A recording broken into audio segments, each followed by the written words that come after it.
तो दोस्तों आपका इंतज़ार अब ख़त्म हो चुका है। 19 दिसंबर देखिएगा, आज आपको मैं पेपर बता रहा हूं दोस्तों, सामाजिक विज्ञान का। और आप लोगों का रुक जाना नहीं परीक्षा का पेपर आपकी स्क्रीन के सामने आ चुका है। यहां पर आप सभी बच्चों को पूरा का पूरा जो पेपर है वो आपको हल करना है दोस्तों, और चैनल को सब्सक्राइब करके रखना ताकि आपको सारी अपडेट मिलती रहे। आप लोगों के लिए सामाजिक विज्ञान का मैं पूरा 10वीं का पेपर बता रहा हूं, रुक जाना नहीं परीक्षा के लिए दोस्तों। चलिए स्टार्ट करते हैं पहले क्वेश्चन से।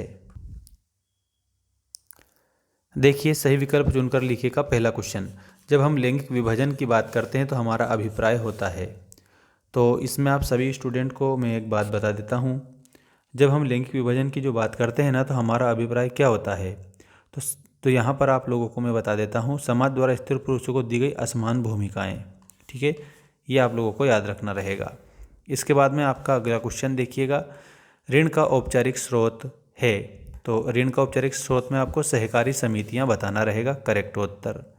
नेक्स्ट क्वेश्चन है, गन्ना उत्पादन में भारत का विश्व में स्थान कौन सा है। तो दोस्तों गन्ना उत्पादन में भारत में विश्व में भारत का दूसरा स्थान है। इसमें आपको दूसरा स्थान लिखना रहेगा, ये आपका सही उत्तर हो जाएगा। सभी बच्चे चैनल को सब्सक्राइब कर लेना, ऐप को डाउनलोड कर लेना आप लोगों को यदि PDF चाहिए तो। ग्रिम बंधुओं का जन्म हुआ था। तो दोस्तों प्यारे बच्चों, ग्रिम बंधुओं का जो जन्म है इसमें आप सभी स्टूडेंट को लिखना है जर्मनी में हुआ था। जर्मनी आपका आंसर करेक्ट हो जाएगा, बिल्कुल सही उत्तर।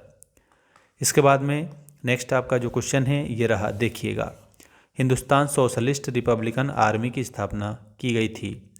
तो हिंदुस्तान सोशलिस्ट रिपब्लिकन आर्मी की स्थापना के रूप में आपको 1928 लिखना रहेगा, 1928।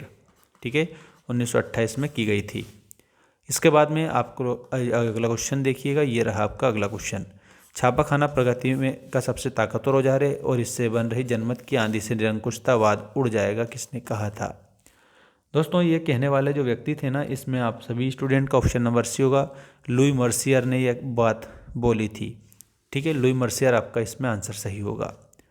इसके बाद में रिक्त स्थानों की जो पूर्ति कीजिए वाला क्वेश्चन है वो आपकी स्क्रीन के सामने आ चुका है, देख सकते हो यहाँ पर आपकी स्क्रीन के सामने पहला क्वेश्चन, उदारवादी राजनीतिज्ञ फ्रैंकफर्ट संसद के एक निर्वाचित सदस्य थे।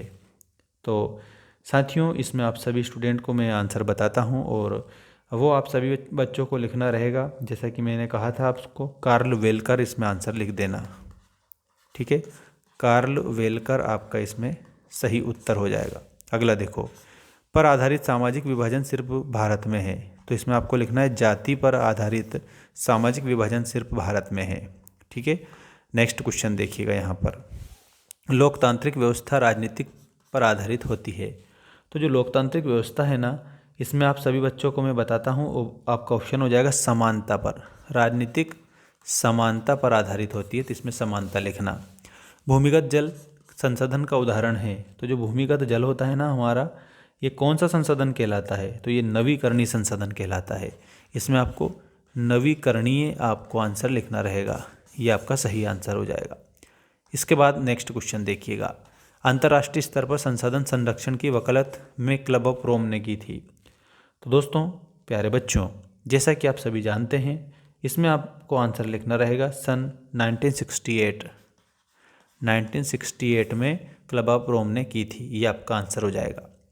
इसके बाद नेक्स्ट जो क्वेश्चन है वो ये रहा, देखिएगा, भारतीय तथा विदेशी सभी फिल्मों को प्रमाणित करने का अधिकार किसको है। तो दोस्तों सेंसर बोर्ड को है, केंद्रीय फिल्म प्रमाणन बोर्ड जिसको बोला जाता है। इसमें आपको आंसर लिखना है केंद्रीय फिल्म प्रमाणन बोर्ड इसको है, तो इसमें आपको केंद्रीय फिल्म प्रमाणन बोर्ड लिख देना रहेगा।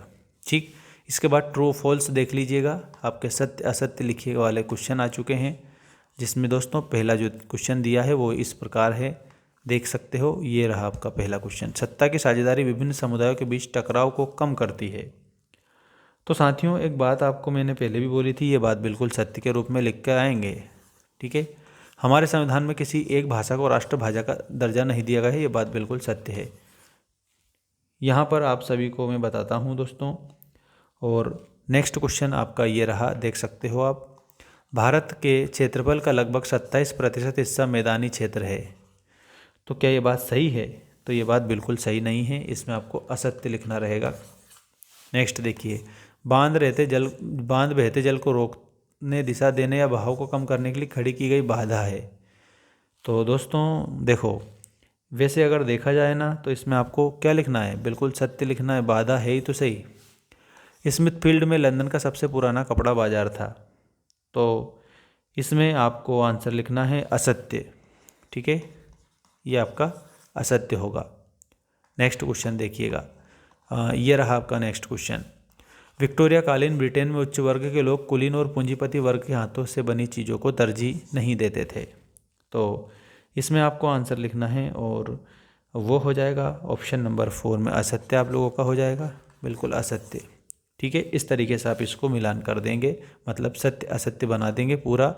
और अब जोड़ी आ चुकी है और जोड़ी में सारी मिला रहा हूँ, सभी बच्चे थोड़ा ध्यान रखना। सबसे पहले रिपब्लिकन पार्टी आप लोगों को जो दिया ना, रिपब्लिकन पार्टी संयुक्त राज्य अमेरिका लिखेंगे इसमें। ठीक है, प्राथमिक क्षेत्रक, देखो प्राथमिक क्षेत्र में क्या शामिल होता है ये इसमें बताना है, जो कि प्राथमिक क्षेत्र के रूप में कृषि, खनन, डेयरी, मत्स्य लिखना है। ठीक है, और तृतीयक क्षेत्रक जो दिया है ना दोस्तों, इसमें आपको परिवहन, भंडारण, संचार, बैंकिंग। संयुक्त वन प्रबंधन, तो दोस्तों संयुक्त वन प्रबंधन के रूप में आप सभी स्टूडेंट को लिखना रहेगा और वो हो जाएगा बेंगलोर। ठीक है, और इलेक्ट्रॉनिक राजधानी के रूप में आप सभी को एक सेकेंड दोस्तों, एक बात मैं बताता हूँ, थोड़ा ध्यान रखिएगा। जो आपका संयुक्त वन प्रबंधन है ना, इसके आगे आपको ओडिशा लिखना है। ठीक है, ओडिशा लिखना है, और इलेक्ट्रॉनिक राजधानी में लिखना है बेंगलोर तो, और लेबर पार्टी में आपको ब्रिटेन लिखना है। ये आपकी जोड़ी है, स्क्रीनशॉट ले लीजिएगा, चैनल को सब्सक्राइब कर लेना। और आप सभी बच्चों को मिलता हूँ मैं नेक्स्ट वीडियो में, जिसमें आपको सारी की सारी और अब भी अपडेट में देने वाला हूँ। धन्यवाद, जय हिंद, वंदे मातरम।